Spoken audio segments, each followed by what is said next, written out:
ఇప్పుడే అందిన వార్త ఉద్యోగులకు కనీస పెన్షన్ ఏదైతే 7,500 రూపాయలు పెంపు అంటూ లేటెస్ట్ అప్డేట్ అయితే వచ్చిందనమాట. సో ఆ వివరాలు ఏంటనేది కూడా వీడియోలో తెలుసుకుందాం. వీడియో చివరి చూడండి, అర్థమవుతుందన్నమాట. మరోసారిగా ఛానల్ వస్తే తప్పకుండా సబ్స్క్రైబ్ చేసుకోండి.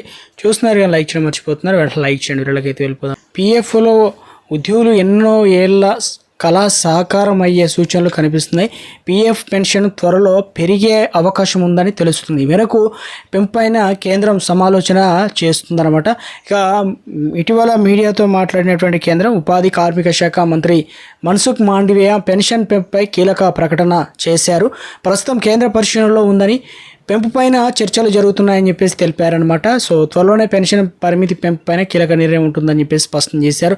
దీంతో పెన్షన్ పెంపు పైన పీఎఫ్ ఖాతాదారులు ఆశలు పెట్టుకున్నారు. ప్రస్తుతం కనీస పెన్షన్ పరిమితి అనేది 1000 ఉండగా దానిని 7,500 రూపాయలకు పెంచుతారని వస్తున్నాయన్నమాట. ఉద్యోగుల పెన్షన్లు పథకానికి సంబంధించి కింద కనీస పెన్షన్ గణనీయంగా పెంచాలని కేంద్రం యోచిస్తుంది. దీర్ఘకాలికంగా పెండింగ్లో ఉన్నటువంటి డిమాండ్ నెరవేర్చాలని కేంద్రం భావిస్తుంది అనమాట. ప్రాథమిక అవసరాలకు ప్రస్తుతం ఇస్తున్న పెన్షన్లు సరిపోవడం లేదని కార్మిక సంఘాలు ఎప్పటి నుంచో డిమాండ్ చేస్తున్నాయి.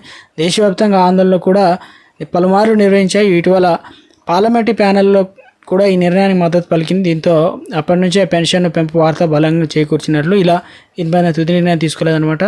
పెన్షన్ పరిమితి పెంచితే ఈపీఎఫ్ఓ ఖాతాదారులకు నేరుగా ప్రయోజనం కలుగుతుంది. రిటైర్మెంట్ తర్వాత నెలవారీ పొందే పెన్షన్ అమౌంట్ కూడా పెరుగుతుంది.